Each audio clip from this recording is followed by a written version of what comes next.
നമ്മുടെ നാട്ടിൽ നിന്ന് ഒരുപാട് പ്രതീക്ഷകളും സ്വപ്നങ്ങളും ഒക്കെ ആയിട്ടാണ് നമ്മുടെ കുട്ടികൾ മറ്റ് സംസ്ഥാനങ്ങളിലെ കോളേജുകളിൽ പഠിക്കാൻ വേണ്ടിയിട്ട് പോകുന്നത്. സോ അവർ പ്രതീക്ഷിക്കുന്ന ഒരു അക്കാദമിക് പെർഫോമൻസ് അവർക്ക് അവിടെ നിന്ന് നേടിയെടുക്കാൻ പറ്റുന്നുണ്ടോ?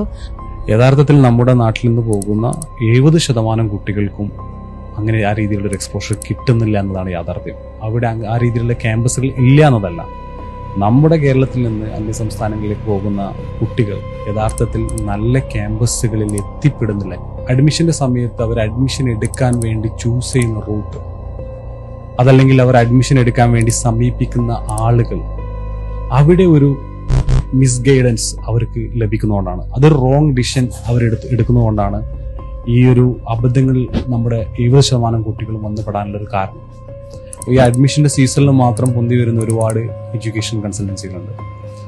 അവരാ സമയത്ത് ചെറിയൊരു ഓഫീസ് തട്ടിക്കൂട്ടിയിട്ട് അവിടെ ഒരു ബോർഡും വെച്ചിട്ട് നമ്മൾ അഡ്മിഷൻ എടുത്തു തരാം. അവർക്ക് എല്ലാം ബാംഗ്ലൂരിനെ കുറിച്ച് അവർക്ക് എല്ലാം അറിയുന്ന ഒരു ഭാവത്തോടു കൂടി അവർ പാരന്റ്സിനെ സമീപിക്കുന്ന ഒരു സംഭവമുണ്ട്.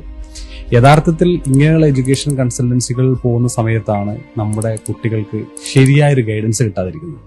അതാണ് അതിന്റെ യാഥാർത്ഥ്യം.